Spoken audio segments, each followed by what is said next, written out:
So ito na po. Luto na ang ating adobong pugita. Tikman na po natin ang ating adobong pugita. Ayan, napakasarap na ito. Tikman muna natin bago tayo kumain. So ito na po siya. Muha.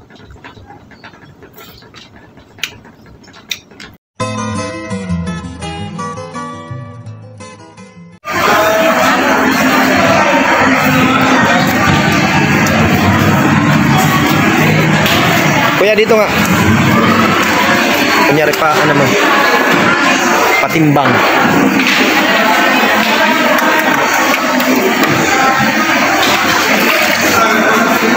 Sige, kuya.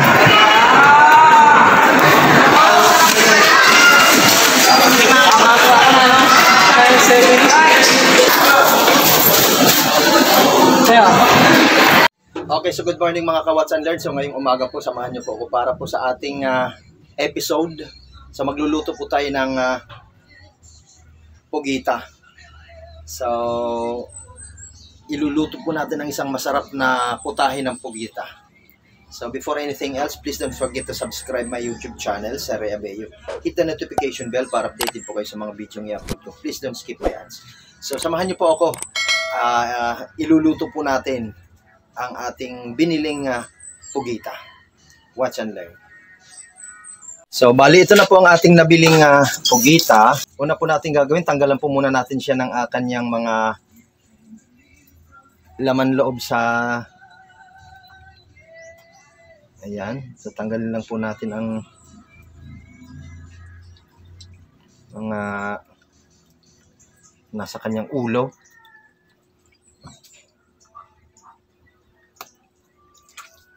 Para hindi po siya marumi. Ayan. So, linisan lang po natin ng ganyan. Pagkatapos po natin malinisan, gagawin po natin ay lagyan po natin siya ng asin para mawala po yung dulas at saka yung lansa niya. Ayan. Lamasin lang po natin. So yan, para matanggal po yung kanyang dulas. So ito po ang pinakamahalaga na gagawin natin. Then tanggalin po natin ang pinaka bibig niya. Ito po yon sa ilalim. Ihiwain mo lang po ng bahagya na ganyan. Tapos so yan po. Nakita niyo po, lumabas po ang kanyang pinakangipin. Saka po natin babanlawan para matanggal na po na yung asin.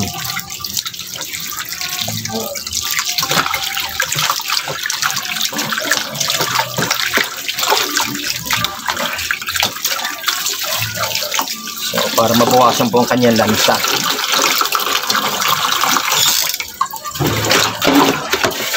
So, pagkatapos po natin linisan, ayan, pakukuluan na po natin siya. Magpapakulo tayo ng tubig. Tapos kapag medyo mainit na po, so dahan-dahan nating ilublob ang ating pugita. Unti-unti lang natin siya ilublob. Para magandang tignan. Ayan ang laki. So na-tsempohan ko po ito sa palengke. Ayan, tamang-tama sabi ko. Magluluto ako ng pugita. So kapag ganyan na po, ilubog natin. Saka lagyan po natin siya ng asin. Lagyan po natin ng bawang. Lagyan po natin ng laurel. Luya po, pantanggal ng lansa. At huwag pong kalilimutan lagyan ng pamintang buo. Ayan. So, pakuluin po natin siya ng mga mahigit 1 oras hanggang sa siya ay lumambot. Watch and learn. Pagkatapos ay takpan po muna natin siya. Okay, so habang inaantay po natin lumambot ang ating pugita, maggagayat na po tayo ng ating mga ricado. Then, isunod natin ang ating bawang. Then, sunod natin ang ating sibuyas. Siyempre, hindi mawawala ang sibuyas pag may bawang.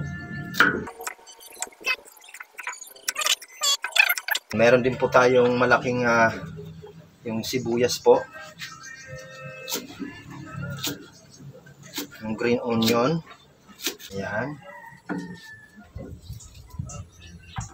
So, hindi po mawawala ang luya, syempre. Para pampatanggal ng lansa.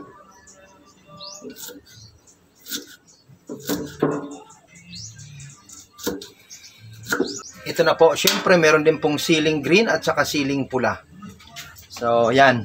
Samahan niyo po ako at ito ay ating iluluto pag lumambot na po ang ating pugita. Okay, tingnan na nga po natin kung ano nangyari sa kanya. Ayun, kumukulo na po. Ayan. So, after 20 minutes, ano po ang itsura niya? Ano muna natin? So, tingnan na nga po natin kung ano na nangyari. Oh, ayan na po. So, okay na po siya. Malambot na po ito. Ayan, so hanguin na po natin after 45 minutes. Aha, ayan na po, oh. So, ayan na po ang ating pugita.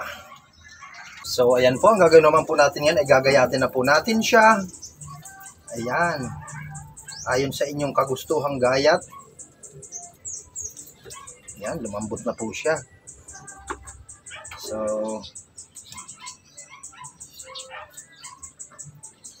ganyang kalalaking gayat, okay na po yan.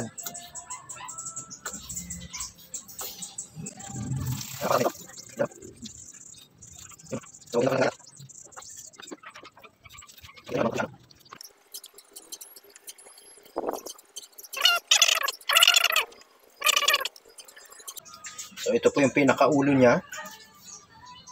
Ayan. Ito yung pinakamasarap na parte ng pugita. Yung ulo niya.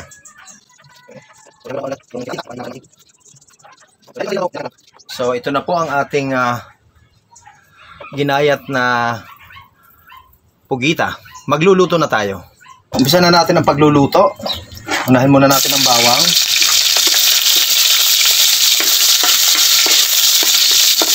Tignan natin ang sibuyas.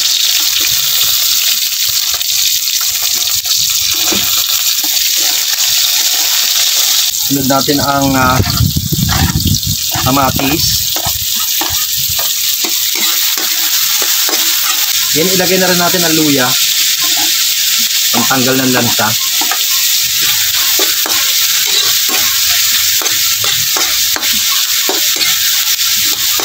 Palambot-lambutin lang natin ang kamatis para lumabas yung katas. Ganyan. Pag ganyang okay na, lagyan na po natin yung ating pugita. Ayan.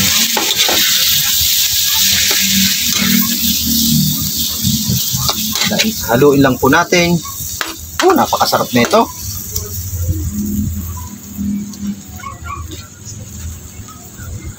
Yan, oh.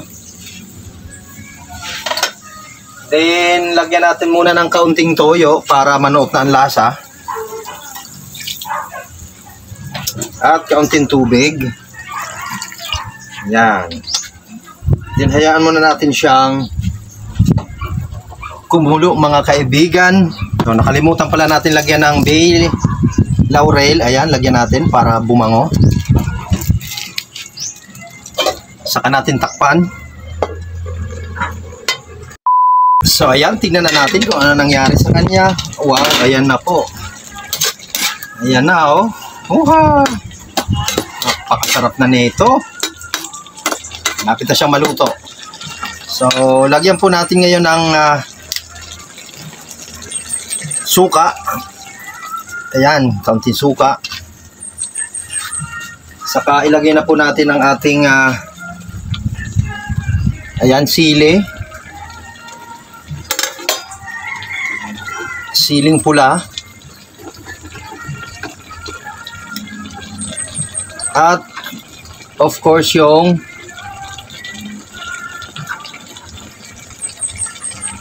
onion spring. Ayan. Yung sibuyas na mura. So, ayan na po. Saka natin siya tatakpan muna. Bago natin siya haluin. Ayan, tignan na natin. Wow! So, ilagyan po natin siya ng oyster sauce para pambalansi po ng lasa. Ayan. Counting oyster sauce lang. Huwag masyadong dadamihan. Nasa sa inyo na rin po kasi ayoko rin ng masyadong matamis nito. Kaya counting oyster sauce lang yung ilalagay ko. Then haluin natin. Tsaka counting kulo na lang. Naku, okay na to. Ayan, oh. Wow. So, lagyan natin ng kaunting pampalasa.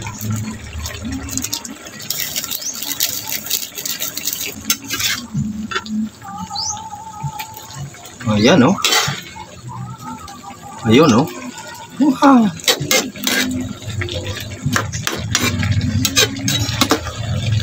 A few moments later. So, ito na po. Luto na ang ating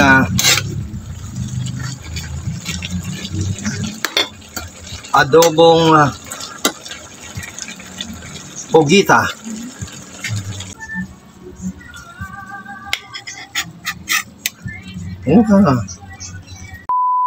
So, ayan po mga ka-Watson Learn, titikman na po natin ang ating adobong pogita. Ayan, napakasarap na ito. Oh. Tikman muna natin bago tayo kumain. So, ito na po siya. Oh.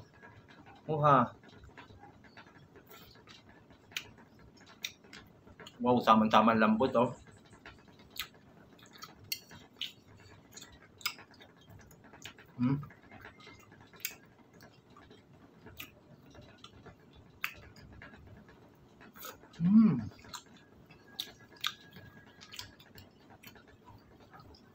Sarap ganun lang po kadali magluto ng pugita. So, palalambutin nyo lang siya para tuloy-tuloy po ang iyong pagluluto. Sa mga subscribers ko, magandang umaga sa inyong lahat. Kay Kuya North TV, kay Kuya Bangis, kay Paring Renjo Yape, kay Paring Willie, kay Paring Barok, at saka sa mga kaibigan ko dyan, sa Mapia family. So, salamat po sa pagsama at kain po tayo ng napakasarap na adobong pusit with oyster sauce. Ayan.